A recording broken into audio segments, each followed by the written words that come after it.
Friends, जैसा कि आपने थंबनेल में देखा है कि आरआरबी एलपी की जो सीबीटी 2 का एग्ज़ाम लगभग 60-65 दिन में हो सकता है, क्योंकि जल्द ही रिज़ल्ट आने वाला है। और रिज़ल्ट फ्रेंड्स, आपने जो सीबीटी फर्स्ट में आपका क्या स्कोर है उसके आधार पर आपका रिज़ल्ट क्या रहने वाला आप सभी को पता है।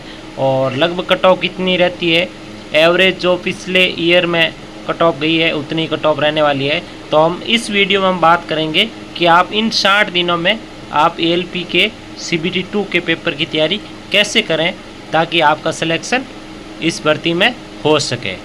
तो फ्रेंड्स देखिए, करेंगे कि पूरा कंप्लीट सिलेबस प्लान करेंगे। इसके बाद में डेली टाइम टेबल आपका क्या होना चाहिए उसके बारे में बात करेंगे, और फिर टॉपिक वाइज स्ट्रेटजी आपकी क्या होनी चाहिए उस बारे में भी बात करेंगे, और बेस्ट बुक्स एंड रिसोर्सेज के बारे में भी बात करेंगे। तो चलिए फ्रेंड्स, सबसे पहले देखते हैं कि सिलेबस क्या है आपका। तो सभी लगभग कैंडिडेट जो तैयारी करते हैं उनके पास सिलेबस तो होगा ही, लेकिन आपके पास में एक सिलेबस प्रिंट आउट में होना चाहिए ताकि आप उस पर डेली टिक लगा सको और उसके अनुसार तैयारी कर सकें। तो फ्रेंड्स देखिए, पैटर्न और CBT, pattern and syllabus of CBT 2। CBT 2 में पार्ट ए और पार्ट बी 2 पेपर होंगे आपके, और कुल ड्यूरेशन टाइम होगा आपका 2 आवर्स 30 मिनट, और टोटल क्वेश्चन होंगे इसमें 175।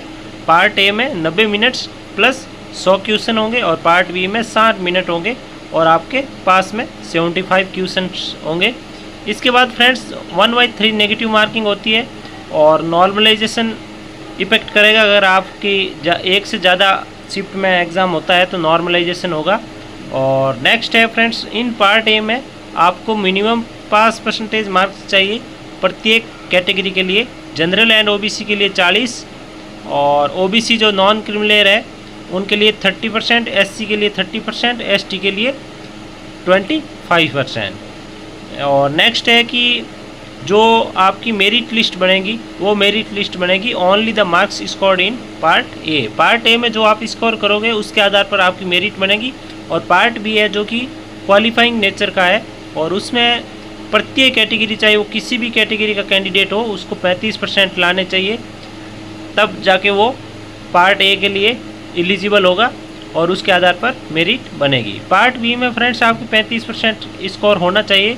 75 में लगभग 26.25 के आसपास आपके 35% बनते हैं। अब देखते हैं फ्रेंड्स सिलेबस क्या रहने वाला है पार्ट ए के लिए और पार्ट बी के लिए। तो फ्रेंड्स आप सभी को पता है सिलेबस पार्ट ए के लिए रहने वाला है कि mathematics, general intelligence and reasoning और basic science and engineering 3 subject है, और 3 सब्जेक्ट में लगभग इन 2 सब्जेक्ट से आपके लगभग 55 से 60 तक का वेटेज रहता है। 55 से 60 क्वेश्चन का वेटेज रहता है दोनों मैथ्स और इंटेलिजेंस रीजनिंग से, और बेसिक साइंस एंड इंजीनियरिंग से लगभग 40 नंबर के क्वेश्चन आते हैं आपके। तो देखते हैं फ्रेंड्स, हम इस वीडियो में देखेंगे कि आपको किस प्रकार से तैयारी करनी चाहिए ताकि आपका स्कोर मैक्सिमम हो सके पार्ट ए में। और friends syllabus for part B में है कि पार्ट बी आपका जो आपका ट्रेड है उसके आधार पर आपका अलग अलग ट्रेड का अलग अलग सिलेबस है। तो फ्रेंड्स उसके लिए आप एक जो कि किसी भी गाइड की आप बुक्स लेकर आ सकते हैं। बेसिक बुक लानी चाहिए आपको, जैसे कि अगर आपका ट्रेड इलेक्ट्रीशियन है तो इलेक्ट्रीशियन के जो एग्ज़ाम की बेसिक बुक होती है वो आप लेके आ जाएं, और उसके आधार पर आप डेली तैयारी करते रहें। नेक्स्ट हम बात करेंगे कि आपको किस प्रकार से मॉक टेस्ट देने चाहिए दोनों पार्ट के, और किस प्रकार से आपको किस सब्जेक्ट को ज़्यादा वेटेज देना चाहिए, टाइम देना चाहिए ताकि आपका सिलेक्शन हो सके। तो फ्रेंड्स पार्ट ए की बात करने से पहले हम पार्ट बी के बारे में बात करेंगे, क्योंकि फ्रेंड्स पार्ट बी में अगर आप क्वालिफाई नहीं होते हो तो फिर आपका पार्ट ए में चाहे स्कोर कितना भी हो वो ज़्यादा वैल्यू नहीं करेगा, क्योंकि पार्ट बी में क्वालिफाइंग नेचर होना ज़रूरी है, 35% आना ज़रूरी है। तो इसके लिए फ्रेंड्स आप टेक्स्ट बुक ऐप या किसी भी अड्डा 24/7 ऐप से जो आपने टेक्स्ट बुक अपनी सीरीज़ ले रखी है, अगर नहीं ले रखा है पास तो आप पास ले सकते हैं।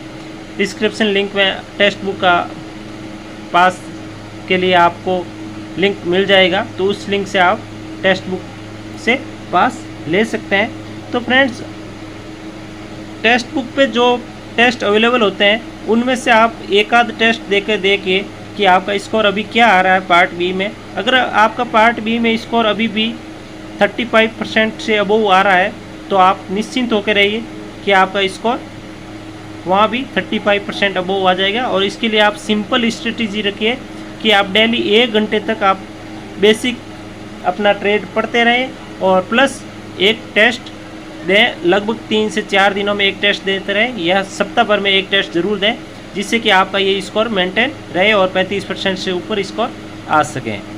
तो फ्रेंड्स, ट्रेड टेस्ट के लिए मैं इतना ही बोलना चाहूँगा। नेक्स्ट हम बात करेंगे सिलेबस फॉर पार्ट ए में। आपका पार्ट ए में स्कोर मैक्सिमाइज हो, इसके लिए आपको क्या करना चाहिए। तो देखिए फ्रेंड्स, आपने फ्रेंड्स अगर जो CBT फर्स्ट हुआ है उसमें स्कोर अच्छा किया है, यानी 75 में से 55, 60, 50 प्लस मार्क्स लेकर आ रहे हो आप, तो आपका फ्रेंड्स मैथ्स और रीजनिंग का जो थ्योरी पार्ट है वो आपका कंप्लीट है, इसलिए आपका स्कोर आ रहा है 50 प्लस या 45 प्लस स्कोर आ रहा है। तो उसके लिए फ्रेंड्स आपको अब मैथ्स और रीजनिंग के लिए केवल प्रैक्टिस करनी है, न कि आपको डेली रीजनिंग और मैथ्स के लिए थ्योरी पार्ट देखना चाहिए। क्योंकि आप अगर थ्योरी पार्ट देखोगे तो आपका टाइम वेस्ट होगा, जिससे कि आपका जो बेसिक साइंस एंड इंजीनियरिंग में जो आपको टाइम देना चाहिए उसमें टाइम घट जाएगा। तो फ्रेंड्स, सबसे ज़्यादा ज़रूरी है कि आप मैथ्स और रीजनिंग के लिए केवल और केवल जो डेली एक मॉक टेस्ट ज़रूर लगाएं, किसी भी ऐप से, टेक्स्ट बुक ऐप से या फिर किसी और ऐप को जो आप प्रीफर करते हैं, तो उस ऐप से आप डेली एक टेस्ट ज़रूर आप फिक्स कर लें कि आपको डेली एक मॉक टेस्ट देना है, ALP का फुल मॉक टेस्ट देना है, ना कि सेक्शनल टेस्ट। तो फुल मॉक टेस्ट में फ्रेंड्स आपको मैथ्स और रीजनिंग की प्रैक्टिस हो जाएगी। इसके अलावा फ्रेंड्स, मैथ्स और रीजनिंग के लिए मैं एक्स्ट्रा बताऊंगा कि आपको क्या करना चाहिए, अभी वीडियो के एंड में बताऊंगा।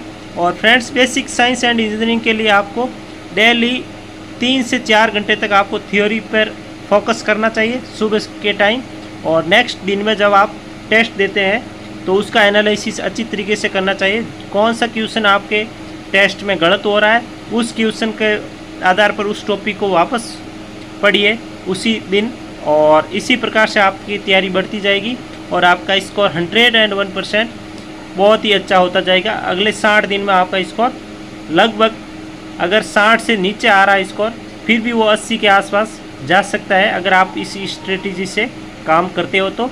और फ्रेंड्स, मैथ्स और रीजनिंग के लिए मैं बताना चाहूँगा कि अगर आप प्रैक्टिस कर रहे हैं तो एक मॉक टेस्ट तो आपका ALP में हो जाएगा डेली, उसमें आपकी प्रैक्टिस हो जाएगी। नेक्स्ट आपको केवल मैथ्स और रीजनिंग के लिए RPF कांस्टेबल या RPF SI के जो पेपर हैं उनमें आपको मैथ्स और रीजनिंग का पार्ट करना चाहिए। उसमें क्वेश्चन आते हैं, फर्स्ट CBT में 60 क्वेश्चन आते हैं और सेकंड CBT में 70 क्वेश्चन आते हैं मैथ्स और रीजनिंग के RPF कांस्टेबल एंड SI में।